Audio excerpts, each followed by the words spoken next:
Cell Health, reboot your body, omega-3 oil extracted from algae, strong heart, sharp mind, healthier you.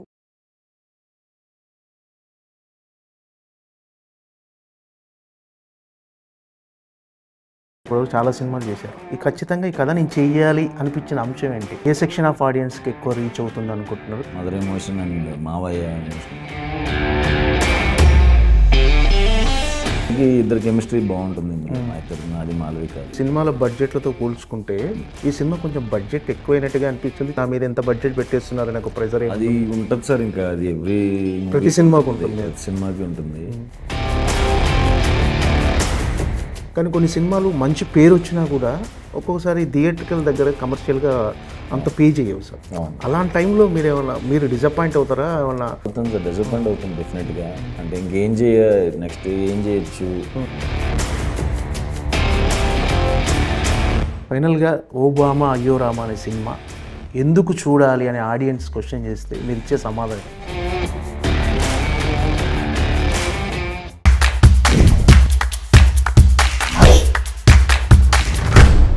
నమస్తే sir. నమస్తే అండి. మనం ఈ మధ్యకాలంలో ఫ్రీక్వెంట్గా కలుసుకుంటున్నాం సార్. ఏంటంటే ప్రతిసారి కలిసినప్పటికీ ఇప్పటికీ ఒక కొత్త ఎనర్జీ కనిపిస్తుంది. ఏంటి ఏమన్నా కొత్త సినిమా షూటింగ్ స్టార్ట్ అయింది, అందుకేమో మరి. అంటే సినిమా ఇచ్చిన ఉత్సాహం అనుకోవచ్చా ఇది? అంతేనండి. అంటే రెండు బ్యాక్ టు కొత్త ఎనర్జీ కనిపిస్తుంది మీలో. ఓటీటీ రిలీజ్ ఉంది 4th అండ్ 11th ఇది ఉంది. సో చూడాలి, వెయిటింగ్ రిజల్ట్ ఎలా ఉంటుంది. సార్ అంతా అలవాటు పడ్డారా ఈ సినిమా షూటింగ్ తర్వాత ప్రమోషన్ ఈ వాతావరణం అలవాటు పడ్డారా? ఏంటి సార్ షూటింగ్ చేయటం ఒక ఎత్తు అయితే దాన్ని ప్రమోషన్ చేయటం మరో ఎత్తు. అవును. ఈ ప్రమోషన్ విషయంలో మీరు తీసుకునే కేర్ ఎలా ఉంటుంది? ఏంటి అసలు ప్రమోషన్ విషయంలో మీ స్ట్రాటజీ ఏంటి అసలు? నా స్ట్రాటజీ ఏమున్నదండి ప్రమోషన్స్లో. మనకి జస్ట్ ఇంక సినిమాకి వాళ్ళు ఎలా ప్లాన్ చేస్తారో తప్ప నాకంటూ ప్రత్యేకమైన స్ట్రాటజీ ఏం లేదు. ఓకే. సినిమా తీసుకెళ్ళడానికి కొంచెం కష్టపడాలి ఖచ్చితంగా. అవును, అది ఎటు తీసుకెళ్తే అటు వెళ్ళిపోతాను. సినిమా వరకు మాత్రం 100% ఎఫర్ట్స్ పెట్టి చేస్తాను. ఇంక తర్వాత ఇవన్నీ నాకు మాట్లాడటం తెలీదు. సో ప్రమోషన్స్ అంతా అందుకనే కొంచెం భయంగా ఉంటుంది నాకు. ఇంకా అలవాటు అవ్వలేదు మీకు అయితే? అసలు అవ్వదేమో ఇంకా. ఎప్పుడు ఇలాగే ఉంటుంది అంటే ప్రతి సినిమా కొత్తగానే ఉంటుంది అంతే. ఏంటి సార్ అంటే బ్యాక్ టు బ్యాక్ సినిమాలు ఈ నెల జూలై 4న ఉప్పు కప్పు రంగు అమెజాన్లో స్ట్రీమ్ కాబోతుంది.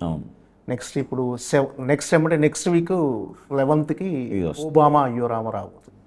బ్యాక్ టు బ్యాక్ సినిమాలతో బిజీగా ఉండటం ఒక హీరోగా ఎలా అనిపిస్తుంది? అంటే చాలామంది హీరోల సినిమాలు కొంచెం ఒక 2 నెలలకు ఒకటి 3 నెలలకు ఒకటి లెక్క చాలామంది ఏడాదికి ఒక సినిమాలు చేసేవాళ్ళు కూడా ఉన్నారు. బ్యాక్ టు బ్యాక్ ప్రేక్షకులు పలకరించడం ఎలా అనిపిస్తుంది? బాగా అనిపిస్తుందండి. మరి ఇంత బ్యాక్ టు బ్యాక్ అని నాకు లేదు. ఇది ప్లాన్లు లేకుండా అలా సెట్ అయిపోయింది. కొంచెం గ్యాప్ ఉంటే బాగుంటుంది అనిపించింది. బట్ ఓకే, ఇంకా అన్నీ మన చేతిలో ఉండదు కాబట్టి లక్కీగా బ్యాక్ టు బ్యాక్ సినిమాలు వస్తున్నాయి అన్న హ్యాపీ ఉంది. అవి ఆడాలి అని కోరిక కూడా ఉంది. అదృష్టం సార్. బ్యాక్ టు బ్యాక్ సినిమాలు మీ రిలీజ్ అవ్వటం, ఒక ఆర్టిస్ట్గా బిజీగా ఉండటం. అంటే బిజీగా ఉంటుంది అదృష్టం. ఎంతో మంది ఎదురు చూస్తుంటారు అంటే ఆర్టిస్ట్ అవ్వాలి, హీరో అవ్వాలని వెయిట్ చేస్తుంటారు. అలాంటిది మీరు బ్యాక్ టు బ్యాక్ సినిమాలతో బిజీగా ఉండటం, ప్రతి నెల ఏదో ఒక సినిమా మీద రిలీజ్ అవుతుంది. సో అలా ప్రేక్షకులు పలకరించడం కూడా నిజంగా ఒక రకంగా లక్కీ, అదృష్టం అని అనుకోవాలి. Thank you. సరే, మీరు ఎలా ఫీల్ అవుతారు సార్? దీన్ని ఎలా రిసీవ్? అంటే ఒకప్పుడు సినిమాల కోసం కష్టపడి, సినిమాలలో అవకాశం కోసం కష్టపడిన మీరు ఇప్పుడు వరుసగా సినిమాలతో బిజీగా ఉండి, అంటే మీకంటూ ఒక ప్రత్యేకత ఇమేజ్, అంటే సుహాస్ సినిమాలంటే ఒక నమ్మకం ఆడియన్స్కి. అలా ఒక స్థాయిని ఒక మీకంటూ ఒక వాళ్ళ ప్రేక్షకుల గుండెల్లో ఒక చిన్న స్థానం సంపాదించుకోవటం ఎలా అనిపిస్తుంది? చాలా బాగా అనిపిస్తుందండి. నాకు ఇంత బిజీ అవ్వడం నిజంగా చాలా కోరుకున్నాను, చాలా మేనిఫెస్ట్ చేసుకున్నాను బిజీ అవ్వాలి యాక్టర్గా అని.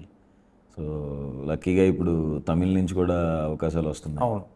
సో అటు ఇటు చాలా హెక్టిక్ ఉంది స్కెడ్యూల్ నెక్స్ట్ 1.5 year వరకు.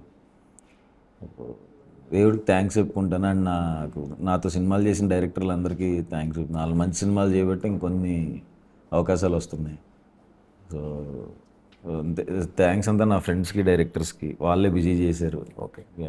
అంటే మీరు కూడా వరుసగా సినిమాలు ఒప్పుకోవటం వల్ల కూడా చాలా మందికి ఉపాధి దొరుకుతుంది సినిమా ఇండస్ట్రీలో. అంటే మీరు ఒక్కరే కాదు, మీరు ఒక్కరు బిజీ అవ్వటం, మీ వల్ల ఒక కొన్ని వందల మంది కూడా బిజీ అవుతారు, వాళ్ళకు కూడా ఒక ఉపాధి. అవును, అది తలుచుకున్నప్పుడు కానీ ఆ ఫీలింగ్ చాలా బాగుంటుందండి. నాకు సెట్కి వెళ్ళినప్పుడు, ఇప్పుడు మొన్నే ఒక కొత్త సినిమా స్టార్ట్ అయింది. సార్ గోపి అన్న అని మన కలర్ ఫోటోకి రైటర్ పద్మభూషణ్కి కో డైరెక్టర్గా చేసిన ఆయనకి ఈ డెబ్యూ డైరెక్షన్ చేస్తున్నాడు. ఈ సెట్లో కానీ అంతకుముందు సెట్లో కానీ కంటిన్యూస్గా నాకు ఒక sound department, light department, camera వాళ్ళు, ఇంక నేను ఏ సినిమాకి వెళ్తుంటే ఆ సినిమాకి వస్తున్నారు నాతో పాటే. సో ట్రావెల్ అవుతున్నారు వాళ్ళు కూడా. ఇది నెక్స్ట్ సినిమా అది కూడా మేమే చేస్తున్నాం అన్న అని చెప్తూ ఉంటారు. సో అదొక హోమ్ లాగా అయిపోయింది నాకు. ఏ సెట్కి వెళ్ళినా డిపార్ట్మెంట్స్ వాళ్ళు అందరూ తెలిసిన వాళ్ళే రావటం, ఆర్ట్ నుంచి కానీ సౌండ్ నుంచి కానీ. అదొక హ్యాపీనెస్. అంటే మనతో పాటు వీళ్ళు కూడా ఉండరు, మన వల్ల వీళ్ళకి కూడా ఒక ఎంప్లాయ్మెంట్ ఉంది, ఒక ఉపాధి ఉంది అనేది. అవును, నేను ఎంత బిజీ ఉన్నాను, నాకు సెట్లు చేసి అందరూ నాకు అలా ప్రతి సినిమా కనపడటం, మారుతూ రెగ్యులర్, అది నాకు చాలా హ్యాపీ అనిపిస్తుంది రెగ్యులర్గా వాళ్ళని చూస్తూ. అంటే సినిమాలోకి రాకముందు ఖచ్చితంగా స్ట్రగులింగ్ డేస్ అనేవి ఉంటాయి. అవి గుర్తొచ్చినప్పుడు, అంటే ఈ టైంలో ఇంత సక్సెస్గా ఉన్నప్పుడు అవి గుర్తొచ్చినప్పుడు ఎలా అనిపిస్తుంది సార్? అవి గుర్తొచ్చినప్పుడు అరే ఆ స్టేజ్ నుంచి మనం ఇక్కడికి వచ్చాం కదా అని భయం వేస్తుంటుంది. ఒకవేళ అవ్వబోయి ఉంటే ఏంటి. ఇప్పుడు నేను కార్లో ఇటువైపు పెట్టాను తిరుగుతున్నప్పుడు అక్కడే బైక్ల మీద, అంటే ఇదే రోడ్ల మీద ఇంత ముందు కూడా తిరిగాను కదా, అప్పటికిప్పటికి డిఫరెన్స్ ఉంటుంది. అవునవునవును, అమ్మ బాబాయ్, అప్పుడు ఏ బైక్ మీద తిరుగుంటాం, ఇప్పుడు కార్లో తిరుగుతుంటాం. అంతే, దేవుడికి థ్యాంక్స్ చెప్తుంటా. సడన్గా మా సందీప్కి ఫోన్ చేస్తా, థ్యాంక్స్ రా నాయన హీరోని చేసినందుకు, భలే ఉంది ఇప్పుడు లైఫ్ అని. నువ్వేంట్రా బాబు ఉన్నట్టుండి ఫోన్ చేస్తూ ఉంటాడు. ఓకే. భయం అవి గుర్తొచ్చినప్పుడు మాత్రం ఎందుకో భయం వేస్తుంది. ఒకవేళ అవ్వకపోయి ఉంటే ఏంటి పరిస్థితి, వెళ్ళిపోవాలం లే, విజయవాడ లేదో జాబ్ చేసుకున్నాం అనుకున్నాం. బట్ లక్కీగా అంతే సార్, కలిసి వచ్చింది. మంచి నాకు షార్ట్ ఫిల్మ్స్ నుంచి మంచి బ్యాచ్ ఉండి వాళ్ళు పుష్ చేశారు నన్ను, మంచి ఎంకరేజ్మెంట్ ఇచ్చారు. కాబట్టి అందరికి చాలామందికి థ్యాంక్స్ చెప్పాలి. అంటే ఇందులో మీ స్వయం కృషి కూడా, అంటే స్వయం కృషి అంటే స్టెప్ బై స్టెప్ మీకు వచ్చిన అవకాశాన్ని సద్వినియోగపరచుకొని ఒక్కొక్క క్యారెక్టర్ చేసుకుంటూ స్టెప్ బై స్టెప్ చేసుకుంటూ ఈ పొజిషన్కి వచ్చారు. మీరు అనుకున్నా సార్ ఎప్పుడైనా ఈ పొజిషన్లో ఉంటా అని? ఎంత బాగుండు అనుకున్నాను, వెళ్ళిపోతానని ఎప్పుడు అంతలేదు, కానీ అవ్వాలి అని అయితే చాలా బలంగా కోరుకున్నాను. ఓకే. అంటే షార్ట్ టైంలో వచ్చారనుకుంటున్నారు ఈ పొజిషన్కి, లేకపోతే లేదు మనం మీకంటూ మీరు అనుకున్న టార్గెట్ ఈ టైంలోనే రీచ్ అయ్యారనుకుంటున్నారు ఇప్పుడున్న పొజిషన్? అనుకున్న టైంకే అయ్యాను అనుకుంటున్నానండి. అంటే వచ్చిన ఒక 1-2 ఇయర్స్ ఆడిషన్స్కి సరిపోయింది. 2014లో ఇప్పుడు వచ్చాను. 15 ఎండ్కో 15 ఎండ్కే చాయ్ బిస్కెట్ అది స్టార్ట్ అవటం వల్ల హెల్ప్ అయింది నాకు. యాక్చువల్గా బ్యాచ్ హెల్ప్ అయ్యారు, సర్కిల్. చాయ్ బిస్కెట్ స్టార్ట్ అవ్వకుండా ఉంటే మరి చాలా తేడా కొడుతుంది. అందులో జాయిన్ అవటం వలన అందరూ డైరెక్టర్లో సర్కిల్ తెలియటం, హీరోస్ పరిచయం అవటం, అట్లా హెల్ప్ అయింది బాగా చాయ్ బిస్కెట్.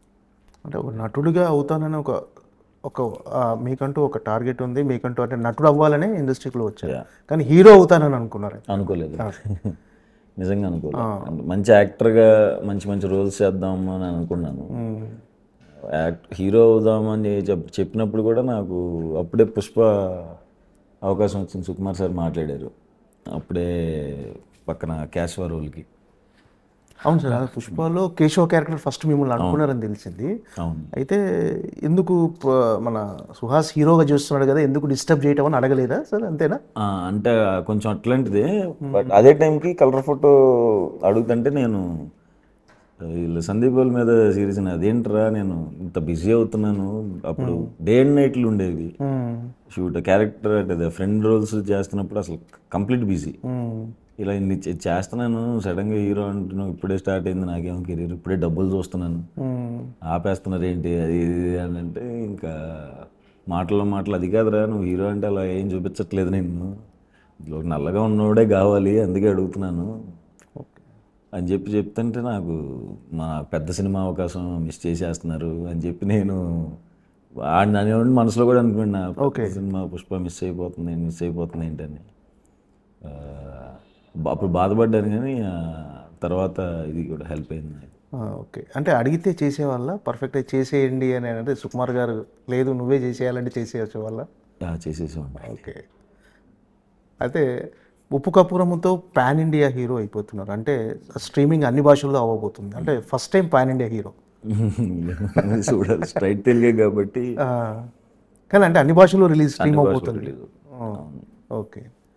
అంటే ఆ సినిమాలో క్యారెక్టరైజేషన్ అంటే ఒక మరీ మాస్ క్యారెక్టరైజేషన్ సార్ దాంట్లో ఏంటి సార్ ఎలా ఉండబోతుంది ఆ క్యారెక్టర్? మంచిగా నవ్వుకుంటారు సార్. ఒక 2-3 చోట్ల చాలా గట్టిగా నవ్వుతారు. మీకు అంత అసలు చూడటమే చాలా కొత్తగా స్టార్ట్ అవుతుంది మీకు. ఒక 15 minutes అయిన తర్వాత ప్రాపర్గా వరల్డ్లోకి వెళ్తారు. చాలా ఎంజాయ్ చేస్తారు. నా ఎంట్రీ సీన్ కూడా చాలా బాగుంటుంది. నేను చాలా ఎక్సైట్ అయిన నా ఎంట్రీ సీన్కి.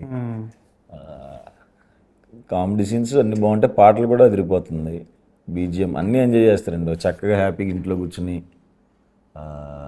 హాయిగా నవ్వుకుంటారు ఆ సినిమా చూసి.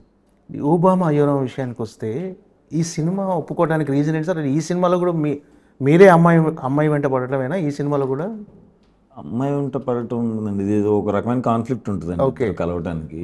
అది సెకండ్ హాఫ్లో తెలుస్తుంది అసలు ఎలా కలిసారు ఏంటి అని. ఫస్ట్ టైం రామ్ కామ్ చేయటం నేను. సో నాకు షూట్ అంతా ఎక్స్ప్రెషన్లు కొన్ని పెట్టేటప్పుడు నాకే సిగ్గేసింది ఎలా పెట్టాలి ఇలాంటి ఎందుకు ఎక్స్ప్రెషన్. సార్ సిగ్గు? నాకు ఒకసారి కొంచెం ఇలాంటి క్యారెక్టర్ ఇప్పుడు చేయలేదు. ఓకే.